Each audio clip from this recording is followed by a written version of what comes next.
Alright YouTube, this is going to be a quick tutorial on how to access the PlayStation 3's secret recovery mode.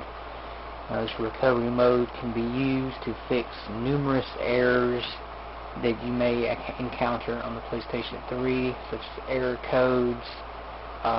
Sometimes your PlayStation 3 may not function, or may freeze a lot, or it just may not work at all. So this is how you access the recovery mode, and you can fix these errors without sending the system to Sony. Now, this does not always work, but I'd say 70% of the time it will fix the error. So this is how you do it. Here's some things you may want to have before you begin. USB flash card, or an SD card, or a memory stick. Now, you also need, of course, your USB cable for your controller, and of course your PS3 controller, which acts as your DualShock 3. Okay, let's begin. First, while your PlayStation 3 is off, hold the power button down and keep it pressed firmly. No beep.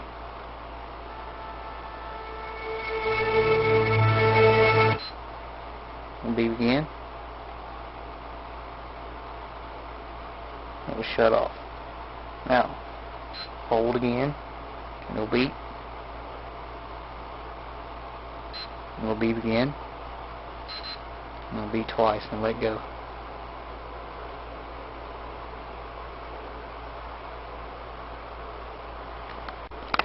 Okay, it'll boot up and it'll ask you to connect the controller using a USB cable and then press the PS button. So take your PlayStation 3 controller, hook up your USB cable to it, then take your USB cable and hook it into the PlayStation 3. And press the PS button.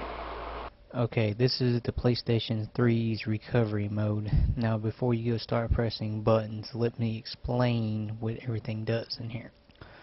One is, of course, self-explanatory: restart the system. Number two is restore default settings. Now, this will restore all your PlayStation 3 settings like video, music, photos, all that.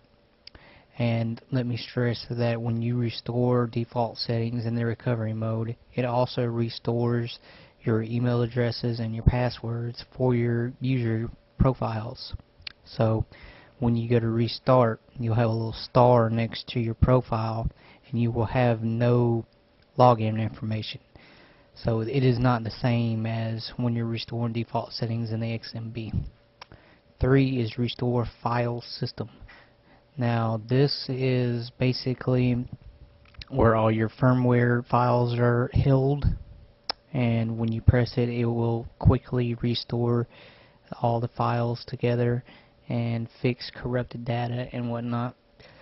Number 4 is rebuild database. Now, this is where all your music and photos and videos and games, like which each folder you put them in. Like, say you put music in a mix folder, when you press this, it'll all go back to the original state, and it'll probably go under unknown or something of that nature.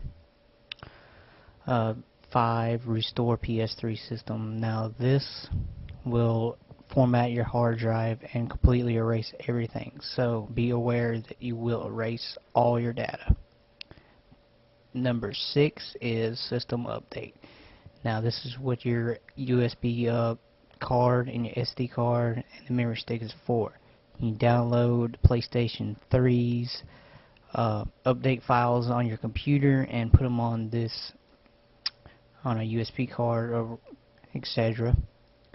And you click on that, and you can either reflash your current firmware or update your system to future firmwares.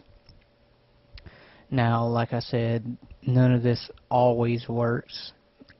about 70% of the time it will fix everything, and I hope it helps you. If not, then you might want to consider sending your system off to Sony for repairs. I want to thank you all for watching, and thank you all for subscribing, and I hope this helps. Take care, y'all.